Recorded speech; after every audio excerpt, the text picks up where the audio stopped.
ರೇಣುಕಾಸ್ವಾಮಿಯ ಕೊಲೆ ಕೇಸಲ್ಲಿ ನಟ ದರ್ಶನ್ಗೆ ಸಂಕಷ್ಟ ಎದುರಾಗೋ ಹಾಗಿದೆ. ಆರೋಪಿ ದರ್ಶನ್ಗೆ ಮಾಫಿ ಸಾಕ್ಷಿಗಳ ಭಯ ಶುರುವಾಗಿದೆ. ಮಾಫಿ ಸಾಕ್ಷಿ ಬಗ್ಗೆ ಕೋರ್ಟ್ ಗಮನಕ್ಕೆ ತಂದಿದ್ದಾರೆ ದರ್ಶನ್ ವಕೀಲರು. ಸುಪ್ರೀಂ ಸಂಕಷ್ಟಕ್ಕಿಂತ ಮಾಫಿ ಸಾಕ್ಷಿ ತುಂಬಾ ಅಪಾಯಕಾರಿ. ಮಾಫಿ ಸಾಕ್ಷಿ ಹೇಳಿದ್ರೆ ಕೊಲೆ ಕೇಸಲ್ಲಿ ಲಾಕ್ ಆಗೋದಂತೂ ಫಿಕ್ಸ್. ಇದೇ ಕಾರಣಕ್ಕಾಗಿ ಸದ್ಯ ಆರೋಪಿ ದರ್ಶನ್ ಈಗ ಭಯಭೀತರಾಗಿದ್ದಾರೆ. ಮಾಫಿ ಸಾಕ್ಷಿಯ ಸಂಕಷ್ಟ ದರ್ಶನ್ಗೆ ಎದುರಾಗುತ್ತಾ? ಮಾಫಿ ಸಾಕ್ಷಿ ಅಂದ್ರೆ ಆರೋಪಿಗಳು ಮತ್ತೊಬ್ಬ ಆರೋಪಿಯ ಕೃತ್ಯದ ಬಗ್ಗೆ ಸಾಕ್ಷಿ ಹೇಳೋದು. 17 ಜನ ಆರೋಪಿಗಳಿದ್ದಾರೆ ಈಗ ಈ ಕೇಸಲ್ಲಿ. ದರ್ಶನ್ A2 ಅದರಲ್ಲಿ. ಉಳಿದ ಆರೋಪಿಗಳು ದರ್ಶನ್ ಏನೇನ್ ಮಾಡಿದ್ದಾರೆ, ಹೇಗ್ ಮಾಡಿದ್ದಾರೆ ಅದೆಲ್ಲವನ್ನು ಹೇಳ್ತಾ ಹೋದ್ರೆ ಆಗ ಅದನ್ನ ಮಾಫಿ ಸಾಕ್ಷಿ ಅಂತಾರೆ.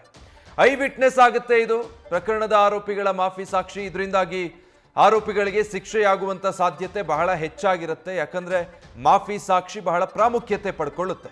ಸೊ ದರ್ಶನ್ರ ಕೇಸ್ನಲ್ಲಿ ಇದೇ ಪ್ರಯತ್ನ ಆಗ್ತಾ ಇದೆ ಅನ್ನುವಂಥ ಆರೋಪ ಕೇಳಿ ಬರ್ತಾ ಇದೆ.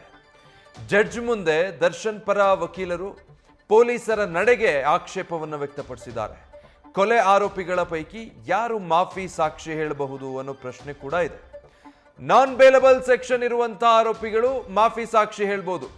ಕಡೆ ಆರೋಪಿಗಳಾಗಿರುವಂತಹ ನಿಖಿಲ್ ನಾಯಕ್, ಕೇಶವ್ ಮೂರ್ತಿ, ಕಾರ್ತಿಕ್ ರೇಣುಕಾಸ್ವಾಮಿ ಪ್ರಕರಣದಲ್ಲಿ ಮಾಫಿ ಸಾಕ್ಷಿಯಾಗಬಹುದು ಅನ್ನೋದು ಸದ್ಯದ ಬೆಳವಣಿಗೆ.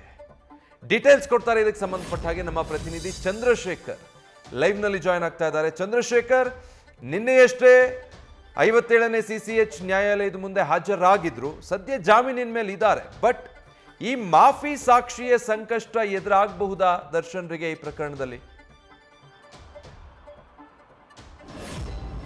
ಖಂಡಿತವಾಗಿಯೂ ವಿಜಯ್, ಏನು ಈ ಒಂದು ಪ್ರಕರಣಕ್ಕೆ ಸಂಬಂಧಪಟ್ಟಂತೆ ನಿನ್ನೆ ಒಂದು ಹಿಯರಿಂಗ್ ಇತ್ತು ನ್ಯಾಯಾಲಯದಲ್ಲಿ.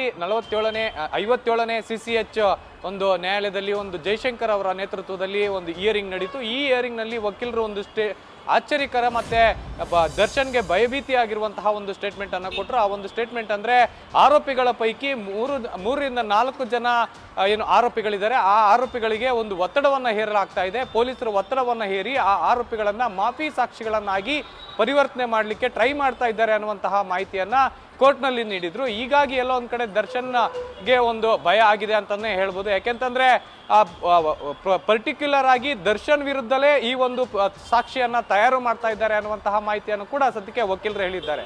ಈ ಹಿನ್ನೆಲೆಯಲ್ಲಿ ಎಲ್ಲ ಒಂದ್ ಕಡೆ ದರ್ಶನ್ಗೆ ಗಾಬರಿ ಆಯ್ತು ಅಂತಾನೆ ಹೇಳ್ಬೋದು. ಹಾಗಾಗಿ ಅಂದ್ರೆ ಪ್ರಕರಣದ ಬೇರೆ ಯಾವುದೇ ರೀತಿಯಾದಂತಹ ಬೇರೆ ಯಾವ ಒಂದು ಆರೋಪಿಯನ್ನು ಕೂಡ ಕನ್ಸಿಡರ್ ಮಾಡದೆ ಬರೀ ಏನು ದರ್ಶನ್ ಅವ್ರನ್ನೇ ಕನ್ಸಿಡರ್ ಮಾಡ್ತಾ ಇರೋದು ಯಾಕೆ ಅನ್ನುವಂತಹದ್ದು ಸದ್ಯಕ್ಕೆ ವಕೀಲರು ಈಗ ಏನು ನ್ಯಾಯಾಧೀಶರ ಮುಂದೆ ಹೇಳಿರುವಂತಹದ್ದು. ಜೊತೆಗೆ ಈ 3-4 ಜನ ಯಾರು ಅನ್ನುವಂತಹದ್ದು ನೆಕ್ಸ್ಟ್ ಡೇಟ್ ಅಂದ್ರೆ ಏಪ್ರಿಲ್ 8ಕ್ಕೆ ಏನು ಪ್ರಕರಣವನ್ನ ಮುಂದೂಡಲಾಗಿದೆ. ಆ ಒಂದು ಟೈಮ್ನಲ್ಲಿ ಆ 3ರಿಂದ 4 ಜನ ಆರೋಪಿಗಳ ಒಂದು ಡೀಟೇಲ್ಸ್ ಅನ್ನ ಕೂಡ ಕೊಡ್ತೇನೆ ಅನ್ನುವಂತಹ ಮಾಹಿತಿಯನ್ನ ಸದ್ಯಕ್ಕೆ ನ್ಯಾಯಾಧೀಶರ ಮುಂದೆ ವಕೀಲರು ತಿಳಿಸಿರುವಂತಹದ್ದು. ಇದನ್ನ ಹೊರತುಪಡಿಸಿದ್ರೆ ಮಾಫಿ ಸಾಕ್ಷಿ ಅಂದ್ರೆ ಏನು ಅಂತಂದ್ರೆ, ಏನು ಮಾಫಿ ಸಾಕ್ಷಿ ಅಂದ್ರೆ ಪ್ರಕರಣದ ಆರೋಪಿ ಆಗಿರುವಂತಹವರು ಅಂದ್ರೆ ಸಾಕ್ಷಿ ನಾಶಕ್ಕಾಗ್ಲಿ ಅಥವಾ ಕೊನೆಯ ಆರೋಪಿಗಳು ಪ್ರಕರಣದಲ್ಲಿ ಪರಿಪೂರ್ಣವಾಗಿ ಪಾತ್ರ ಇಲ್ಲದೆ ಇರುವಂತಹ ಆರೋಪಿಗಳಿರ್ತಾರೆ. ಆ ಒಂದು ಆರೋಪಿಗಳನ್ನ ಪ್ರಕರಣದಿಂದ ಕೈ ಬಿಟ್ಟು ಅವರನ್ನ ಐ ವಿಟ್ನೆಸ್ ಆಗಿ ಕನ್ಸಿಡರ್ ಮಾಡಿ ಅವರ ಇಂದ ಏನು ಆರೋಪಿಗಳ ವಿರುದ್ಧ ಸಾಕ್ಷಿಯನ್ನ ಹೇಳುವಂತಹದ್ದು ಈಗ ಎಲ್ಲ ಒಂದು ಕಡೆ ಐ ವಿಟ್ನೆಸ್ ಆಗುತ್ತೆ. ಐ ವಿಟ್ನೆಸ್ ಆದಾಗ ಪ್ರಬಲವಾದಂತಹ ಒಂದು ಸಾಕ್ಷಿ ಸಿಗುವಂತಹ ಹಿನ್ನೆಲೆಯಲ್ಲಿ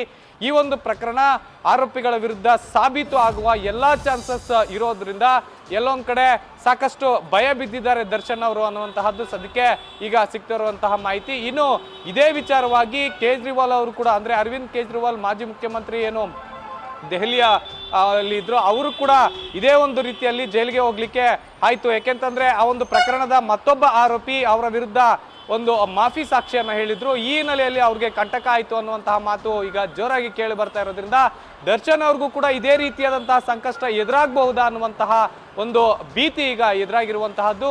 ಹೀಗಾಗಿ ಎಲ್ಲೊಂದ್ ಕಡೆ ಯಾರು ಆ 3-4 ಜನ ಆರೋಪಿಗಳನ್ನ ಮತ್ತಷ್ಟು ಪ್ರಿಸರ್ವ್ ಆಗಿ ಇಟ್ಕೊಂಡು ದರ್ಶನ್ ಅವರ ಒಂದು ಸಂಪರ್ಕದಲ್ಲಿಟ್ಕೊಂಡು ಯಾವುದೇ ರೀತಿಯಾದಂತಹ ಒತ್ತಡ ನಿಮ್ಗೆ ಬಂದ್ರೆ ಅವರನ್ನ ಆ ಒಂದು ಒತ್ತಡವನ್ನ ಸೀದಾ ನೀವು ವಕೀಲರಿಗೆ ತಿಳಿಸಿ ಅದನ್ನ ನಾವು ನ್ಯಾಯಾಲಯದ ಮುಂದೆ ಹೇಳೋಣ ಅನ್ನುವಂತಹ ಧೈರ್ಯವನ್ನು ಕೂಡ ಎಲ್ಲ ಆರೋಪಿಗಳಿಗೆ ನೀಡ್ತಾ ಇದ್ದಾರೆ ದರ್ಶನ್ ಅವರು ಕೂಡ ಅಂತ ಹೇಳಿ ಸದ್ಯಕ್ಕೆ ತಿಳಿದು ಬರ್ತಾ ಇರುವಂತಹ ಮಾಹಿತಿ. Vijay, thank you Chandrashekhar. News first ನಿರ್ಭೀತಿಯಿಂದ ನಿಮ್ಮ ಪರವಾಗಿ.